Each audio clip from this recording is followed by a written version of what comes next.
के 2 बज रहा है। हम लोग गौ सेवा कर रहे हैं रात्रि में, जैसे कि नगर निगम का गौशाला। देखिए हमारे स्थिति, बारिश पड़ जाए कोई मतलब नहीं है, यहाँ का कोई अधिकारी को कोई मतलब नहीं है, ऐसे ही सब छोड़ दिए। क्या इन लोगों को बरसात इन लोगों को बारिश से प्रॉब्लम नहीं होती है, इन लोगों को बारिश से कोई दिक्कत नहीं होती है? ये लोग इन लोगों के पास व्यू है कि नहीं है? आप लोग प्लीज़ जितना शेयर कीजिए इस वीडियो को सरकार के पास चला जाए, क्योंकि ये लोग मान नहीं रहे हैं। बार बार हमें चीज़ों को हिदायत दिया जा रहा है, लेकिन ये लोग वही कर रहे हैं जो इन लोगों का मन है। इन लोग को करप्टेड काम ही करना है। यहाँ के सब अधिकारी सम्मिलित। दिन में भी हम वीडियो बनाए थे, अभी वीडियो देखिए रात्रि में 2 बज रहा है, बारिश इतनी तेज हो रही है, फिर हमारा सेवा रुकेगा नहीं। आप लोग बस ऐसे ही आशीर्वाद बनाए रखिए और प्यार बनाए रखिए, सेवा कभी नहीं रुकेगा।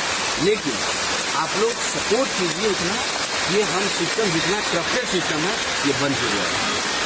आप लोग से यही निवेदन है।